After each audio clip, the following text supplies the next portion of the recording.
Good afternoon मुलांनो. तर आज आपण नवीन धडा चालू करणार आहे. तुम्हाला आठवत असेल आपला रिफ्लेक्शन ऑफ लाईट वाला चॅप्टर कंप्लीट झालेला आहे आणि आपला नेक्स्ट चॅप्टर आपण स्टार्ट करणार आहे. If you will check your textbook, आपला रिफ्लेक्शन ऑफ लाईट नंतरचा नेक्स्ट चॅप्टर जो आहे तो साऊंड आहे. येस. तर sound, what is sound? Sound काय आहे? आधी मी पुस्तक तुमच्या बरोबर शेअर करते. म्हणजे साऊंडलाच आपण नाव दिलेलं आहे त्या पुस्तकामध्ये, स्टडी ऑफ साऊंड. ठीक आहे, म्हणजे साऊंडची स्टडी. तर हा टॉपिक काय मुलांनो तुमच्यासाठी नवीन नाहीये, बिकॉज तुम्ही हा सेम टू सेम धडा गेल्या वर्षीच 8वी मध्ये पण शिकलेला आहे, राईट? तर आता साऊंड काय आहे, काय असतं नक्की साऊंड? तर मी सांगते तुम्हाला. कदाचित तुम्हाला थोडं थोडं कल्पना असेल. तुम्हाला जसं मी विचारलं की व्हॉट इज साऊंड, तर तुम्ही म्हणसाल हा साऊंड म्हणजे आवाज है ना. पण साऊंडचं आता तुम्ही 9वी मध्ये, तर साऊंडची जी डेफिनेशन आहे, जी व्याख्या आहे, ती अशीच साऊंड म्हणजे आवाज म्हणून सांगता नाही येणार, राईट? तर व्हॉट इज साऊंड? आता तुम्हाला मी नेहमीच असं सांगते की आपण फिजिक्स मध्ये खास करून जेवढे जेवढे आपल्याकडे वेगवेगळे एनर्जीचे फॉर्म आहेत, जेवढे जेवढे आपल्याकडे एनर्जीचे फॉर्म आहेत, कोणकोणते एनर्जीचे फॉर्म आहेत? Light energy, heat energy, solar energy, हे वेगवेगळे फॉर्म्स आहेत एनर्जीचे. So sound is one of them. आता म्हणजे साऊंड कशी काय एनर्जी आहे?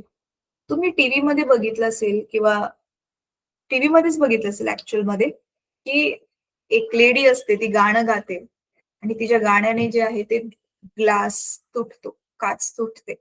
बघितलं असं? So how? कारण साऊंड एक एनर्जी आहे. तुम्ही बघितलंय मुलांनो, आपण कुठल्या पण गोष्टीने फोर्स अप्लाय केल्यावर वस्तूचा शेप चेंज होतो, राईट? दॅट मीन्स आता ती जे गाणं गाते तिचा साऊंड फोर्स अप्लाय करतोय त्या काचेमुळे, ते काचेचा शेप चेंज झाला ना त्याच्यामध्ये. काच तुटलीच डिरेक्टली, म्हणजे साऊंडने काय केलं? फोर्स अप्लाय केला. जी पण गोष्ट काम करू शकते त्याला आपण एनर्जी म्हणतो. So sound is a form of energy. मग तुम्हाला कोणी सांगितलं की व्हॉट इज साऊंड, तर तुम्ही काय करणार मग? कसं लिहिणार तुम्ही answer? Sound is form of energy. Sound is a form of energy that enables us to hear. अशा प्रकारचं ते एनर्जीचे स्वरूप आहे ज्याने आपल्याला ऐकायला येतं, ऐकू येतं. प्रकाशाने ऐकू नाही येत, प्रकाशाने फक्त दिसतं. साऊंडने आपल्याला ऐकू येतं. So sound is that form of energy ज्याच्यामुळे आपल्याला ऐकायला येतं. ठीक आहे. आता साऊंड जो आहे तो तुम्ही थोडंसं तुमचं 8वीचं रिवाइज करते. साऊंड आपण खूप वेगवेगळ्या पद्धतीने निर्माण करू शकतो. आता जसे की आपण बोलतोय, गळ्यावरती हात ठेवा जरा आणि मला विश करा. चला, गळ्यावरती हात ठेवून म्हणा, गुड आफ्टरनून मॅम. फील होतंय इथे? गळ्याला काहीतरी फील होतंय? तर इथे इंग्लिशमध्ये आपण त्याला व्हॉइस बॉक्स म्हणतो. आपला जो व्हॉइस बॉक्स आहे त्याच्यामधून साऊंड निर्माण होतोय, प्रोड्यूस होतंय. तर साऊंड कधी प्रोड्यूस होतं मुलांना? साऊंड तेव्हाच प्रोड्यूस होतो ज्यावेळी कुठली पण वस्तू व्हायब्रेट करते. व्हायब्रेट करते म्हणजे तिचं कंपन होतं मागे पुढे, मागे पुढे. अगदी मच्छर बघा किती छोटा असतो, पण तो आपल्या कानावर जवळून जाताना त्याचा व्हिंग असा आवाज येतो ना. कसं काय? तर त्याचे जे छोटे छोटेसे जे पंख आहेत ते fast fast fast fast fast fast vibrate करतात आहेत, हलतात आहेत. त्याच्यामुळे जे निर्माण होतोय तो आहे sound. So sound is energy. आणि आन्सर कसं लिहिणार? Sound is that form of energy which enables us to hear, ज्याच्यामुळे आपल्याला ऐकू येतं. क्लिअर? साऊंड काय आहे क्रिस्टल क्लिअर समजलं. दुसरं साऊंड कसा निर्माण होतो? वस्तूच्या व्हायब्रेट करण्याने साऊंड निर्माण होतो. वेन थिंग्स व्हायब्रेट, तर त्यावेळी काय होतं? साऊंड निर्माण होतो. आता हे साऊंडचं जे प्रोडक्शन आहे मुलांना, की साऊंड निर्माण कसा होतो, हे तर सोपं आहे की वस्तू व्हायब्रेट करते, साऊंड निर्माण होतो, दॅट्स इट. पण तुम्हाला माहितीये साऊंड एका जागेवरून दुसऱ्या जागी ट्रॅव्हल करतो. ट्रॅव्हल करतो म्हणजे एका जागेपासून दुसऱ्या जागेपर्यंत वाहत जातोय ना, तो पोहोचतोय. तेव्हाच तर तुम्हाला ऐकायला येते मी काय बोलते ना. आपण लोकांना आवाज देतो. कोणी लांब उभं असेल तर जोरात आवाज देतो ना त्याच्या नावाने. मग तिथपर्यंत आपण स्वतः नाही गेलोय, पण आपला आवाज पोहोचला आणि ती व्यक्ती मग आपल्याकडे येते. "काय रे, काय झालं? तू मला बोलवलं होतंस म्हणून." अशी येते ना ती व्यक्ती. "का आवाज दिलास तू मला? का हाक मारली मला?" सो एका जागेवरून साउंड दुसऱ्या जागी जातोय. ठीक आहे. आता तुम्हाला माहिती आहे मुलांनो, आता साउंड एका जागेपासून दुसऱ्या जागी कसा जातोय, ते समजून घेण्यासाठी काही बेसिक गोष्टी समजून घेणं गरजेचं आहे. जसं पहिली बेसिक गोष्ट काय माहितीये? आपल्या पाण्यावरच्या कशा लाटा असतात, पाण्यावरती लाटा असतात. तर पाण्यावर जशा लहरी असतात, लाटा असतात, ज्यालाच आपण तरंगा म्हणतो. हा जो साउंड आहे, ही जी ध्वनी आहे, तो पण तरंगांच्या रूपात एका जागेपासून दुसऱ्या जागी जातो. जसं समुद्रकिनारी गेल्यावर लाटा येतात एकदम किनाऱ्यापर्यंत वाहत, वाहत, वाहत. तसं आता मी इथे जे बोलते, ते तरंगांच्या रूपात जात, जात, जात तुम्हाला ऐकू येतंय. सो साउंड काय आहे ती एक तरंग आहे. इंग्लिशमध्ये आपण ज्याला म्हणतो वेव्ह, वेव्ह म्हणजेच लाट. कळतंय? आता ह्या ज्या तरंग आहेत, ह्या ज्या वेव्हज आहेत, त्या 2 प्रकारच्या असतात.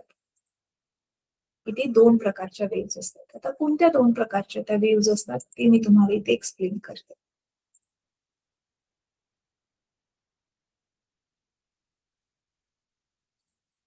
थांबा, मी माझी दुसरी स्क्रीन शेअर करते मुलांना तुमच्याबरोबर.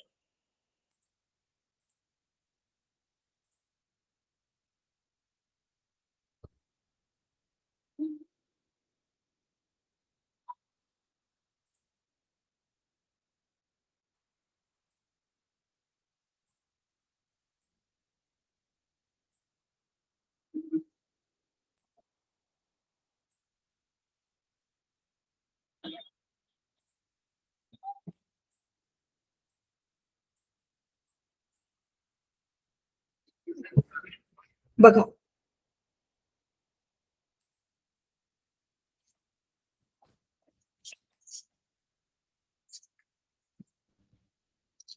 काय दिलेलं आहे इथे? जसं मी उदाहरण दिलं तुम्हाला. हे ही वर-खाली, वर-खाली जाते. ही आपली काय आहे? त्याला आपण म्हणतो वेव्ह. आता साउंड आधी एका जागेपासून दुसऱ्या जागी कसा जातोय ते समजून घेऊया आणि मग तुम्हाला मी हे वेव्हजचे जे 2 प्रकार असतात. पहिला प्रकार आहे लॉन्जिट्युडिनल वेव्हज आणि हा दुसरा प्रकार आहे ट्रान्सव्हर्स वेव्ह.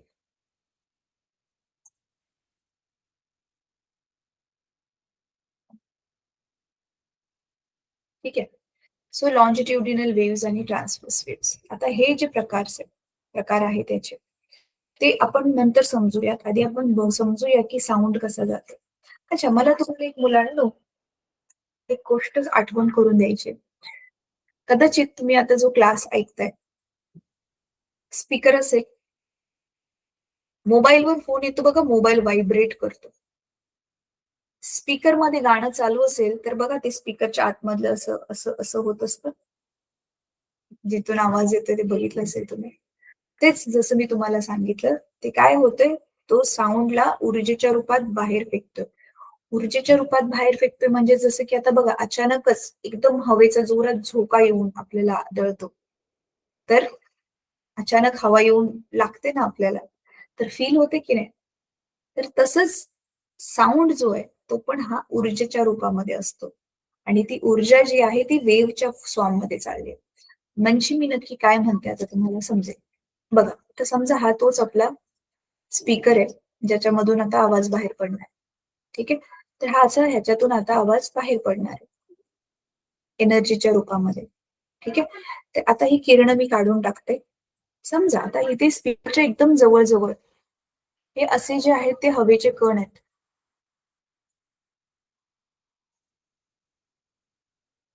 दिसतात आहेत? हे असे सगळे काय आहेत? हवेचे कण आहेत. आता जसं मी तुम्हाला सांगितलं, आता हे आपलं समजा ही अशी आपली एक ओलण आहे त्याच्यावरती हे असे कपडे सुकतात आहे. अचानक इकडून हवा आल्यावरती हे उडतात की नाही कपडे? सेम वे इथून ज्यावेळी हा स्पीकर असा हा ऊर्जा, ध्वनी ऊर्जा बाहेर फेकणार आहे. त्याच्यामुळे काय होणार आहे? जसं ह्याच्यावरती हा ध्वनी येऊन आदळला ऊर्जेच्या स्वरूपात. हे बघा पहिल्या लाईनीमधले जे हवेचे कण आहेत, त्याच्यावर आदळला. तर काय होईल? हा कण जागचा हलेल ना, तो कण जागचा हलून ह्याच्यावर आदळतो. म्हणजे बघा त्याची जागा आता ही ती रेड कलरचं मी दाखवलंय. तिथे त्याची जागा काय झाली? शिफ्ट झाली. कळतंय तुम्हाला? पण त्याच्यावर आदळून झाल्यावर परत तो महागारी स्वतःच्या जागेवरती येतो आणि परत मग थोडासा तो लेफ्टला जातो. म्हणजे त्याचं जसं मला झोका असतो बघा, झोका इकडून राईटला गेला, परत माघारी आला, परत लेफ्टला गेला, परत माघारी आला. असं ह्याला आपण इंग्लिशमध्ये म्हणतो टू अँड फ्रो मोशन. मागे पुढे जाणारं मोशन. तर हे टू आणि फ्रो मोशन ह्याचं चालू होतं. मागे पुढे, मागे पुढे, मागे पुढे असं मोशन त्याचं चालू होतं. त्या पहिल्या लाईनीचं. आता पहिल्या लाईनीमधला पार्टिकल दुसऱ्या लाईनीवरती आदळला, की मग त्या आदळताना ज्याला आपण इंग्लिशमध्ये कोलिजन म्हणतो. तो आदळला, की दुसऱ्या लाईनीमधला पार्टिकल पण काय होतं मग? दुसऱ्या लाईनीमधला पण जो हवेचा जो कण आहे तो पण काय करतो मग? ही साउंड एनर्जी शोषून घेतो. सिंपल आहे रे. जसं तुम्ही आता गोट्या खेळता. ह्या एका गोटीवर तुम्ही दुसरी गोटी आदळून मारली, की मग पुढची गोटी पुढे जाते ना. कशी काय? ह्या आदळताना ह्या गोटीने ह्या दुसऱ्या गोटीला एनर्जी दिली, एनर्जी ट्रान्सफर केली. तसंच मग ही साउंड एनर्जी हा पहिला पार्टिकल दुसऱ्या पार्टिकलवर आदळल्यावर तिला ट्रान्सफर करतो. आणि मग काय होतं? पण ना त्याच्याजवळ समजा एनर्जी म्हणतोय ना आता आपण. समजा आता ह्याच्याजवळ 100 जूल एनर्जी आहे पहिल्या पार्टिकल जवळ. मग तो काही 100च्या 100 त्याला ट्रान्सफर नाही करणार. थोडीशी करेल स्वतःकडे थोडीशी ठेवेल.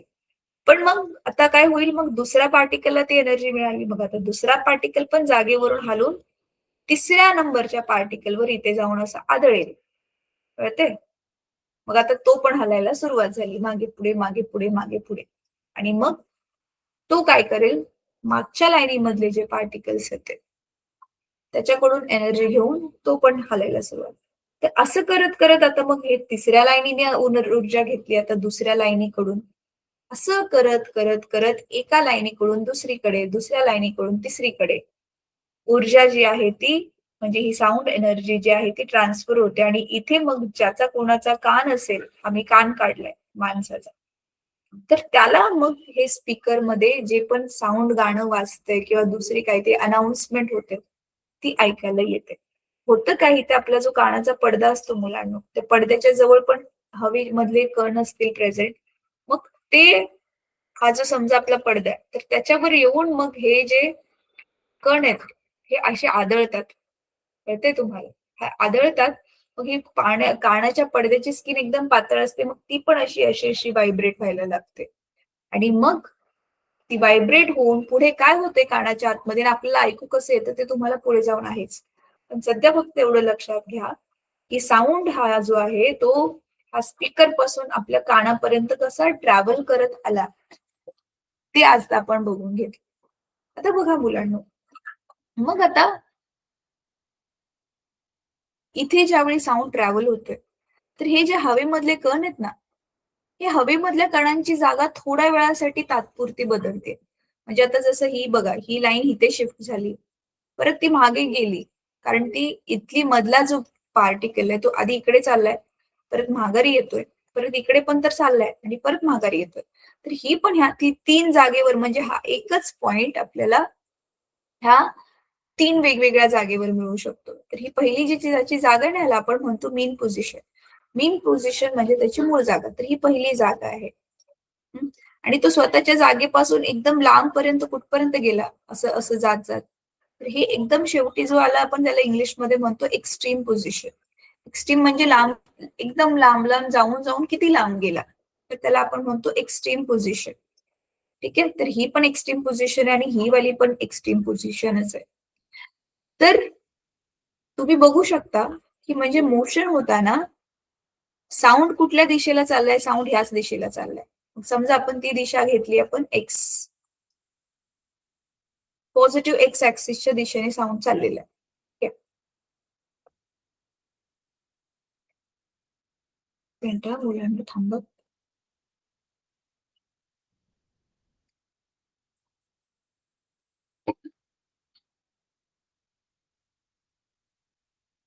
तर एक्स ऍक्सिसच्या दिशेने, पॉझिटिव्ह एक्स ऍक्सिसच्या दिशेने साऊंड चाललाय. तो जात असताना कणांची जागा टेम्पररी थोडीशी चेंज होते. पण बघा इथला हवेचा कण डायरेक्ट निघून इथे येत नाही. तो तिथल्या तिथेच फक्त काय करतोय, असं मागे पुढे मागे पुढे मागे पुढे व्हायब्रेट करतोय. त्याची ऍक्च्युअल जागा आहे ती बदली होत नाही. मग साऊंड जात असताना पण जागा जरी बदली नाही झाली तरी साऊंड आडव्या दिशेने चाललाय, हॉरिझॉन्टली चाललाय. पार्टिकल्स पण हॉरिझॉन्टलीच मागे पुढे करतात, राईट. म्हणजे दोघांची जर तुम्ही दिशा बघितली, दोघांचं जर डायरेक्शन बघितलं, so both are parallel to each other. Parallel म्हणा किंवा ते एकाच पॅरलल म्हणा किंवा ते एका सेम डिरेक्शन मध्ये, दोघांचं पण एक्स ऍक्सिसलाच डिरेक्शन आहे. अशा प्रकारचे जे साऊंड वेव्ह आहे किंवा अशा प्रकारची दुसरी कुठली पण वेव्ह असते तिला आपण म्हणतो लॉन्जिट्युडिनल वेव्ह. काय म्हणतो? Longitudinal wave. आणि ह्याच्या बिलकुल उलट, ह्याच्या उलट म्हणजे कसं, आता जसं की अजून एक एक्झाम्पल घेऊया आपण. थांबा मी ह्याला इरेज करते.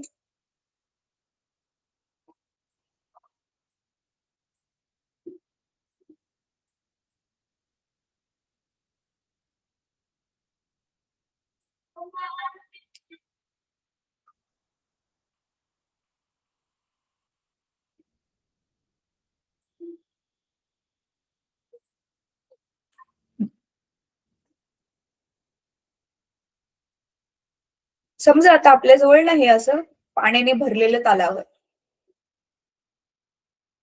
सगळ्यांना आपल्याला सवय असते दगड टाकून मजा खेळतो आपण. तर इथे समजा तुम्ही इथे उभे आहात आणि तुम्ही जो आहे असं इथे दगड टाकलं. दगड टाकल्यावर तुम्हाला माहिती मग काय होणार आहे, अशा तरंगा निर्माण होणार आहेत. पाण्याच्या अशा तरंगा जाणार आहेत इकडून इकडून इकडून इकडून. तर सध्या मग त्या तरंगा असं वर खाली न काढता मी काय करते, नुसते गोल गोल सर्कल काढते. थांबा. अरे थांबा एक मिनिट.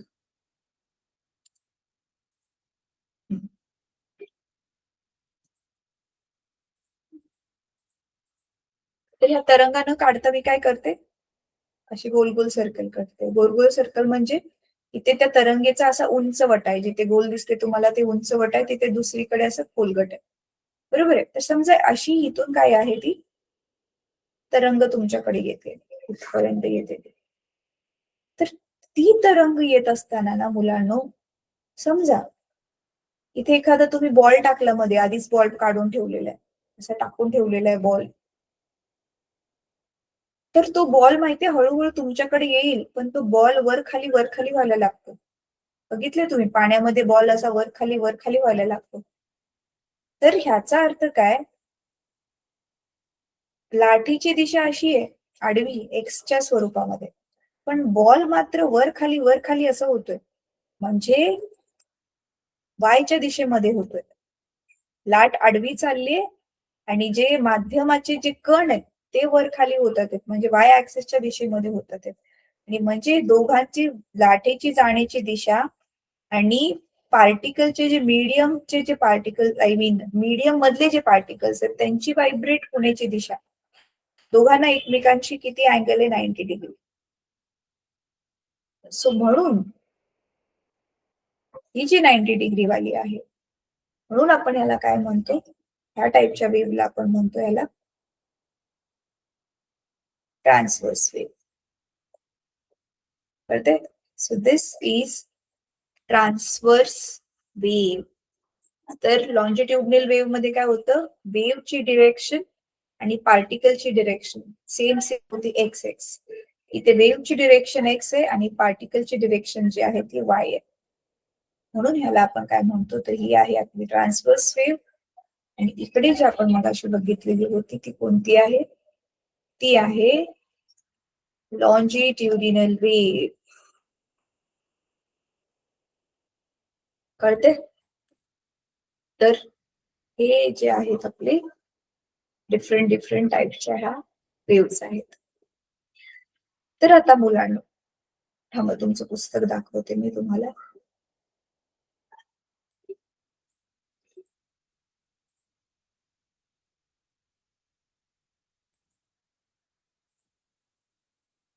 इथे बघा आता, हे आपल्या चॅप्टरचा हा जो पहिला वाला पार्ट आहे हेच मी तुम्हाला एक्सप्लेन केलं. The particles of the medium oscillate. The particles of the medium oscillate about their central or mean position in a direction parallel to the propagation of wave. Propagation of wave म्हणजे wave ज्या दिशेने propagate होते, म्हणजे ज्या दिशेत ती चालली तिचं डायरेक्शन पॅरलल आहे कशाला, पार्टिकलचे जे ऑसिलेट होतात सेंट्रल पोझिशन पासून जे पार्टिकल ऑसिलेट होतात त्यांचं ऑसिलेट होण्याचं जे डिरेक्शन आहे ते आणि वेव्हचं जाण्याचं डिरेक्शन, तर ते दोघं जण एकमेकांना ज्यावेळी पॅरल, पॅरल म्हणजे वेव्ह ह्या दिशेला चालली तुमच्याकडे आणि पार्टिकल पण असे असे असे असे व्हायब्रेट होतात ते तुमच्याच डिरेक्शन कडे, त्याला आपण म्हणतो लॉन्जिट्युडिनल वेव्ह. आणि दुसरी काय आहे, ट्रान्सव्हर्स वेव्ह. तर ट्रान्सव्हर्स वेव्ह मध्ये काय दाखवलेलं आहे, ट्रान्सव्हर्स वेव्ह मध्ये वेव्ह एक्स ऍक्सिस डिरेक्शनला चालली आहे, वेव्ह एक्स ऍक्सिस डिरेक्शनला चालली आहे, पण मग जे पार्टिकल ऑफ द मीडियम आहेत ते वर खाली वाय ऍक्सिसच्या डिरेक्शन मध्ये ऑसिलेट होतात एकमेकांबरोबर, ते आय मीन वाय डिरेक्शन मध्येच ते वर खाली करतात. मग अशा टाईपचं जे मोशन आहे, म्हणजे अशा टाईपची जी वेव्ह आहे तिला आपण काय म्हणतो, ट्रान्सव्हर्स वेव्ह. तर मग लॉन्जिट्युडिनल वेव्स माहिती मुलांना कोणकोणते आहेत, एक तर ही आपली साऊंड वेव्ह, दुसरी कोणती स्प्रिंग घ्या, एक स्प्रिंगला ना असं दाबा आणि सोडून द्या, स्प्रिंग पण अशी अशी अशी करायला लागते, तर ती पण लॉन्जिट्युडिनल वेव्ह आहे. The same way transverse wave आता कुठे शोधायला जाणार आपण, तर ट्रान्सव्हर्स वेव्ह, आता ही समुद्राच्या लाटेचं जे मी उदाहरण दिलं तुम्हाला ते ट्रान्सव्हर्स वेव्ह आहे. शिवाय तुम्हाला माहितीये, सन कडून आपल्याला जी लाईट मिळते, हीट मिळते, ती पण वेव्सच्या फॉर्म मध्ये येते आणि ती आपली जी आहे ती सुद्धा light is a transverse wave. सगळ्यांनी लक्षात ठेवा, light is a transverse wave. कळते? हीट, एखादी वस्तू तुम्ही गरम गरम केलीये, गरम लाटा तिच्या लांबून पण जाणवतात ना, थंडीच्या दिवसामध्ये आपण लांब लांब हात जरी केला तरी शेकायला बसतो ना हात, तर ती हीट एनर्जी जी आपल्या हातांना फील होते ती कोणती आहे, ती पण ट्रान्सव्हर्स वेव्ह आहे. So heat, light both are transverse waves. Sound energy, sound is a longitudinal wave. अच्छा, बरं मुलांनो, आता तुम्हाला कळलं की साऊंड जो आहे तो एका जागेवरून कसा दुसऱ्या जागी ट्रॅव्हल होतोय. It is travelling in the form of longitudinal wave. So sound is a longitudinal wave, that you have understood. Yes, so very good. तर काय करायचंय तुम्हाला, चला पहिला होमवर्क मधला क्वेश्चन देते मुलांना. फर्स्ट क्वेश्चन, जो तुम्हाला काय आलं नाही, काहीतरी अडलं, तर डेफिनेटली तुम्ही मला ते नंतर ना सांगा.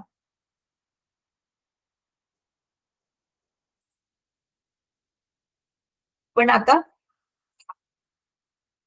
मला तुम्ही हे सांगा, आय मीन पहिला होमवर्कचा क्वेश्चन तुम्ही हा नोट करा, right difference between, right difference between longitudinal wave and transverse wave. तुम्हाला लिहायचंय की तो हा होमवर्कचा आपला पहिला क्वेश्चन आहे.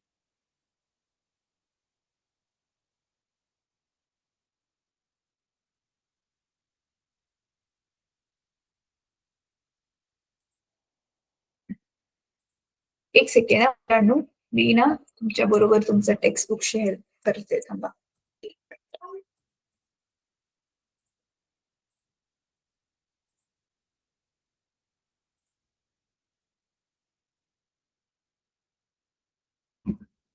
तर बघा, टेक्स्टबुक मधलं हे जे सगळ्यात आधी दिलंय, लॉन्जिट्युडनल वेव्ह, ट्रान्सव्हर्स वेव्ह, हे काय असतं हे मी तुम्हाला ऑलरेडी एक्सप्लेन केलं. आता साऊंड ट्रॅव्हल कसं करतो हे तुम्ही जर नीट बघितलं,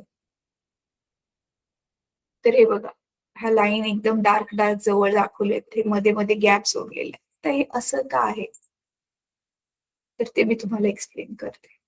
थांबा. माझ्याकडे बघा, मी ह्याला स्टॉप शेअर करते. समजा मुलांना, इथे स्पीकर आहे, ह्या साईडला माझ्या लेफ्टला जो आहे, माझ्या लेफ्टला स्पीकर आहे. ठीक आहे. आता त्या स्पीकरमुळे ही जी पहिली लाईन होती हवेची, ती अशी अशी व्हायला सुरुवात झाली. आता ही दुसरी लाईन डिस्टर्ब केलं ना तिने, दुसरी लाईन पण आता तुम्हाला दिसते एका प्रोसेस जवळ येतात ते लांब जातात, जवळ येतात लांब, जवळ लांब. मग ज्या रिजन मध्ये ते एकमेकांच्या जवळ येतात व्हायब्रेट होत असताना, ती रिजन आपण काय म्हणतोय त्याला, त्याला आपण म्हणतोय कंप्रेशन. कंप्रेश म्हणजे ते जवळ जवळ येते कंप्रेस होऊन, आणि जिथे ते लांब जाते एकमेकांपासून, तर त्याला आपण काय म्हणतो, रेअरिफॅक्शन. रेअरफॅक्शन आपण त्याला म्हणतो. कंप्रेशन म्हणजे ते जवळ-जवळ आलं, रेअर म्हणजे ते लांब-लांब गेलं. मग आता मी जी तुम्हाला ही आकृती दाखवत होती,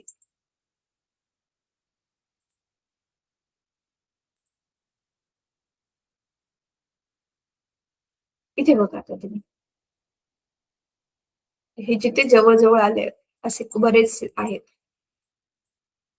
तर ह्याला आपण काय नाव दिले, लांब-लांब गेले म्हणून आर फॉर रेअरफॅक्शन. सी म्हणजे जवळ-जवळ आले म्हणून सी फॉर इथे कंप्रेशन. दिसते हे, रेअरफॅक्शन, कंप्रेशन. सी फॉर कंप्रेशन जिथे ते जवळ-जवळ आले, आर फॉर रेअरफॅक्शन जिथे ते जवळून लांब गेलेले आहेत. तर मुलांनो, तुम्हाला माहितीये का, हे आता मी जे सांगणार आहे ते खूप महत्वाचं आहे, की हे जे असं कंप्रेशन आणि रेअरफॅक्शन वगैरे हे जे बनतंय, तर त्याच्यामुळे ना तात्पुरती त्यावेळीची हवेची डेन्सिटी चेंज होते. आता म्हणजे डेन्सिटी म्हणजे काय?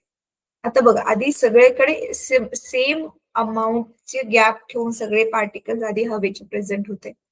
पण जसं आता स्पीकर आला, तर एका लाईनमध्ये ते इकडे जवळ चालले, इकडे एकमेकांपासून लांब चाललेत.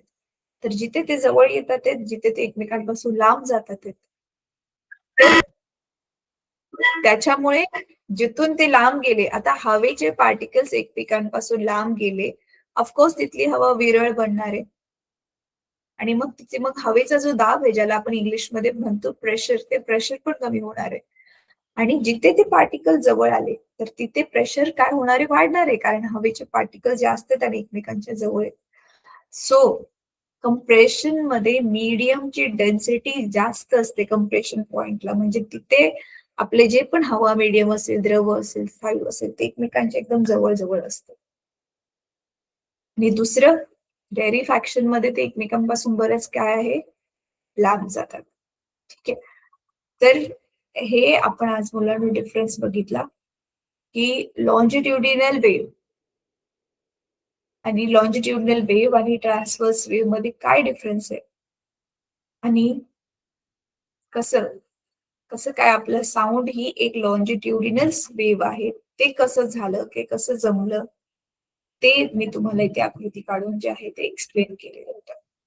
तर आता ह्या ज्या 2 पुस्तकांवरती आकृत्या आहेत, ह्या खूप महत्वाच्या आहेत मुलांनो. तुम्ही स्वतःच्या पुस्तकामध्ये ह्या बघून घेऊन घ्या, लिहून घेऊन घ्या. बघा, काय दाखवलंय इथे, लाउडस्पीकर मी दाखवला तसाच वाला. पण लाउडस्पीकरच्या समोर मी ड्रॉ करायला खूप जास्त वेळ जाईल, म्हणून फक्त एक-एक लाईन बनवलेली आहे. पण ॲक्चुअल मध्ये तुम्हाला दिसतंय हे असे असतात. तर इथे एकदम जवळ-जवळ आहेत, ह्याचा अर्थ सगळे लेडीज ज्या आहेत त्या टाईमावर जातात. इथे मध्ये गॅप आलाय म्हणजे ते नाही गेल्या. आणि इथे परत तुम्हाला दिसते क्लमझी म्हणजे असं एकदम गचंडी बनल्यासारखं. कारण इथे मग जे आहे ते साउंड एनर्जी फास्ट रूपामध्ये एकदम फास्ट असते, फास्ट फॉर्म मध्ये असते. ठीक आहे. चला आता ना मी मुलांना तुम्हाला एक होमवर्क देते. पहिला होमवर्क तर ऑलरेडी दिला. Differentiate between longitudinal and transverse wave हा होमवर्क ऑलरेडी दिलेला आहे तुम्हाला. आता दुसरा काय करायचं तुम्हाला,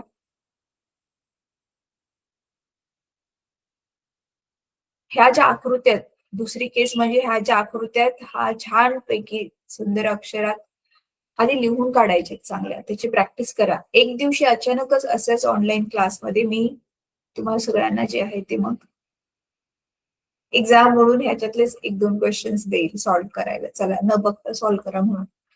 जेणेकरून तुमची उजळणी किती झाली आणि किती राहिली त्याचा अंदाज येईल तुम्हाला. आणि दुसरी गोष्ट, नवीन फ्रेश फ्रेश पाठ करून आताच करून टाकलं की लवकर व्यवस्थित छान होईल, नाही तर नंतर ते विसरायला होतं. ठीक आहे. तर आजचा होमवर्क आहे हे लॉन्जिट्युडिनल वेव्ह आणि ट्रान्सव्हर्स वेव्ह याच्यामधला जो आहे तो फरक लिहायचा. एवढंच तुम्हाला होमवर्क आहे. ठीक आहे. चला आता ना मी तुम्हाला आणखी काही गोष्टी समजवते.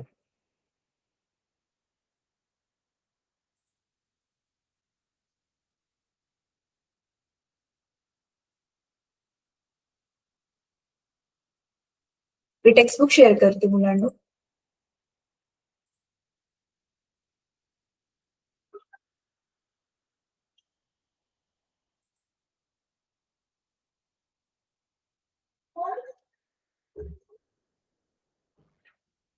हे आपण कालच कंप्लीट केलेलं होतं एवढं.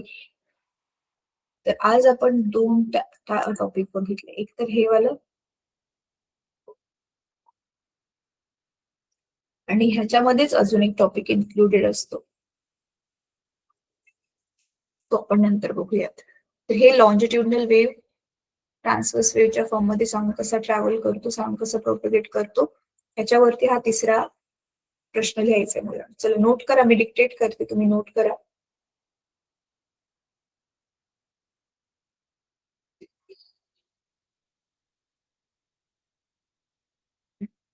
लिहायचंय.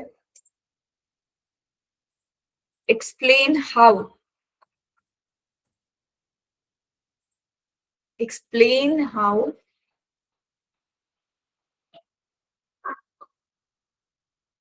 sound travels, explain how sound travels from one place to another place.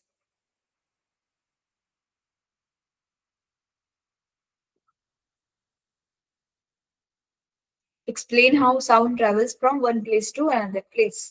हा प्रश्न जे आहे तुम्हाला एक्झाम मध्ये विचारला जाऊ शकतो डेफिनेट. नीट उत्तराचं पाठ करायचं. एक्सप्लेन मी आताच केलं.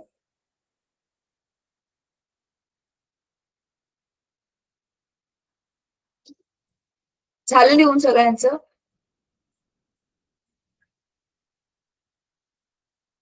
चल मुलांनो, तुम्ही ना मी सांगितलेलं होमवर्क न विसरता करायचं हा. कारण जोपर्यंत होमवर्क करणार आहे तुमच्या डोक्यामध्ये काहीच घुसणार नाही अदरवाईज. पुढच्या भागावर जाऊया. आता हे जे वेलॉसिटी ऑफ साऊंड वगैरे जे आहे ना, हे सगळं समजण्यासाठी आधी तुम्हाला काही त्यापूर्वी गोष्टी माहिती पाहिजेत.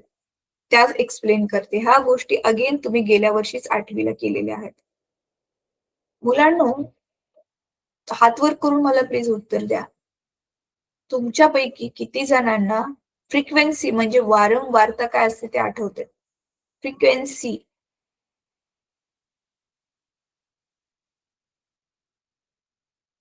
काय असते? फ्रिक्वेन्सी म्हणजे वारंवारता काय असते? बरं ठीक आहे, चला हे जाऊ. अँप्लिट्यूड, अँप्लिट्यूड काय असतं? कोणाकोणाला आठवतंय अँप्लिट्यूड काय असतं? वरती करा हात. कोणालाच नाही आठवत आहे?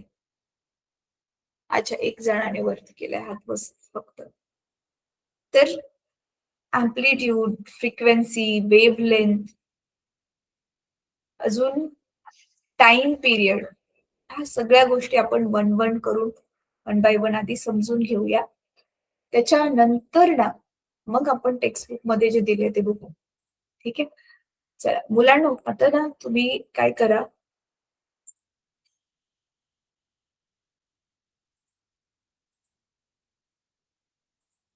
मी स्क्रीन शेअर करते. तोपर्यंत ही तुमच्या समोर असलेली आकृती जरा एकदा बघून घ्या.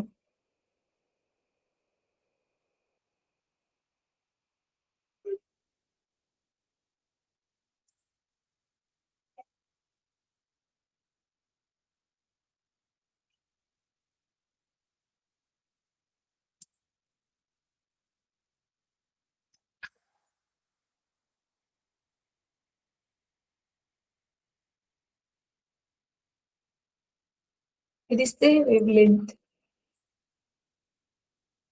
अँप्लिट्यूड, फ्रिक्वेन्सी,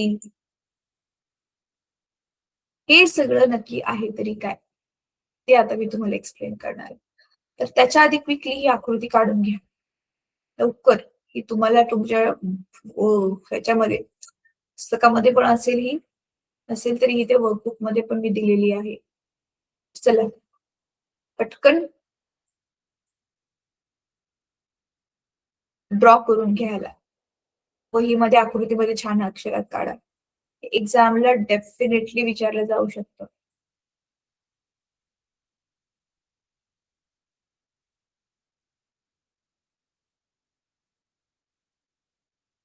थांबा, आता मी तुम्हाला दुसरी स्क्रीन दाखवते. आय होप हे पटकन तुम्ही ड्रॉ केलं असेल.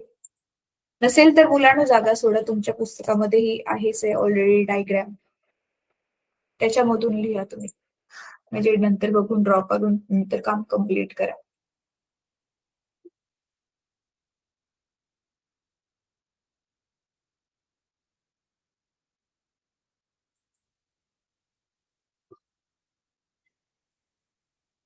झालं?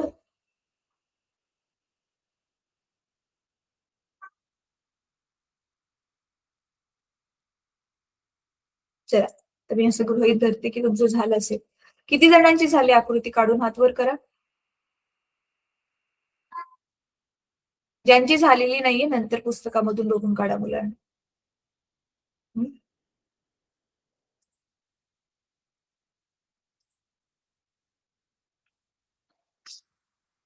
एक सेकंड द्या हा मुलांनो.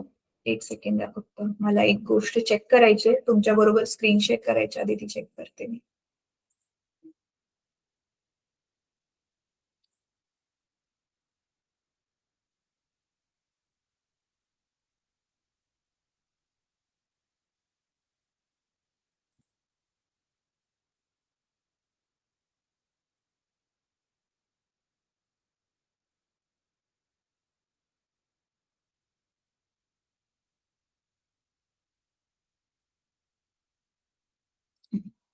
चला, झालं माझं चेक करून.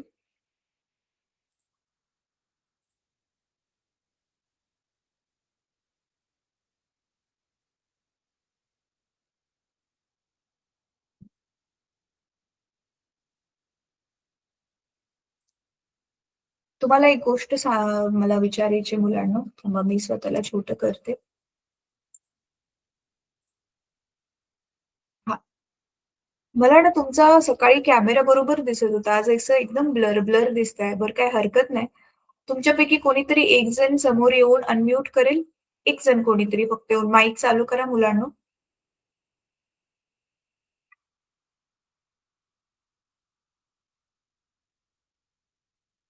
हां. Yes, very good. तर तुम्ही थोडं लेट जॉइन केलेलं ना, तर मी आपलं जे झालेलं ते पटकन तुमचं रिवाइज करून घेते. आज आपण फक्त ना 3च गोष्टी शिकलोय तसं तर. पहिलं साउंड काय असतं? दुसरं हे लॉन्जिट्युडिनल वेव्ह ट्रान्सव्हर्स वेव्ह काय असतं ते शिकलेलं आहे. आणि अजून एक गोष्ट काय शिकलोय? साउंड ट्रॅव्हल कसा करतो, प्रॉपगेट एका मीडियम पासून दुसऱ्या मीडियम पर्यंत ते आपण शिकलेलो आहे. ठीक आहे. तर आता मी सांगते पटकन तुम्ही लिहून घ्या. आपल्याकडे 3 मिनिटं आहेत. चला, मी डिक्टेट करते तुम्ही लिहा. Sound Sound is that form of energy.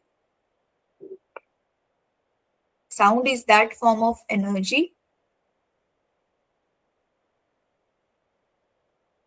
which creates which creates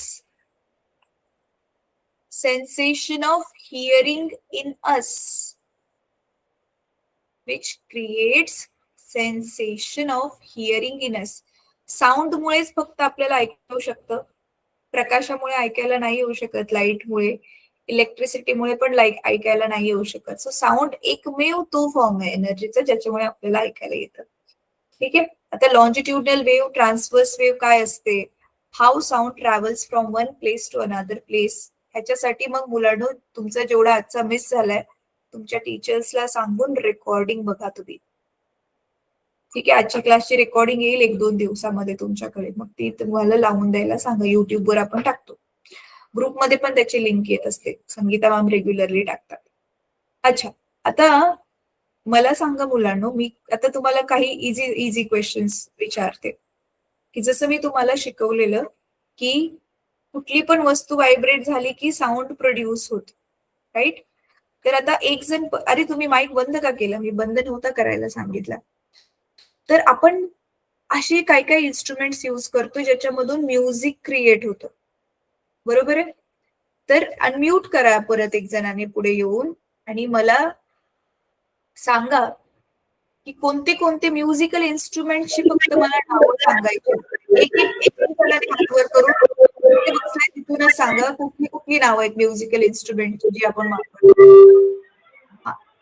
हात रे, तुमचा हात वर करा. त्या मुलांना जिथे समोर बसले त्यांना उत्तर द्यायचं. हा, लास्ट ते सांगा बेटा, सांग सांग, एक नाव सांग बेटा. हा काय, ऐकायलाच नाही आलं मला आवाज. तानपुरा आहे, वीणा आहे, आपलं जे काय म्हणतात त्याला ढोल वाजवतात तो आहे, पिपाणी आहे, बरोबर आहे, बासुरी आहे. तर आता जसं की ढोल वगैरे आहे, तर त्याच्यामध्ये ती काय केलेलं असतं, ते चमडं खेचून लावलेलं असतं, तर त्याच्यामध्ये ते चमडं व्हायब्रेट करतं. पिपाणी वगैरे असते त्याच्यामध्ये हवा व्हायब्रेट करत असते, बरोबर आहे. त्याच्यानंतर ना आपण जी वीणा, गिटार वाजवतो त्याच्यामध्ये ती तार व्हायब्रेट करत असते. तर ज्यावेळी कुठली पण वस्तू व्हायब्रेट करते त्यावेळी साऊंड प्रोड्यूस होतो. ठीक आहे. आता अनम्यूट करा. चला मी एक सांगते ते करून बघायचं आपण. पटकन अनम्यूट करा मुलांना. एक जण कोणीतरी येऊन अनम्यूट करा आणि सगळ्यांनी चला इथे गळ्यावरती हात ठेवा. असं गळ्यावर हात ठेवा स्वतःच्या. येस. आणि सगळ्यांनी म्हणा गुड आफ्टरनून मॅम म्हणा. मला दिसत नाहीये तुम्ही मी सांगते तसं करताना. मुलांनो म्हणा गुड आफ्टरनून. फील होतंय? आवाज फील होतोय इथे?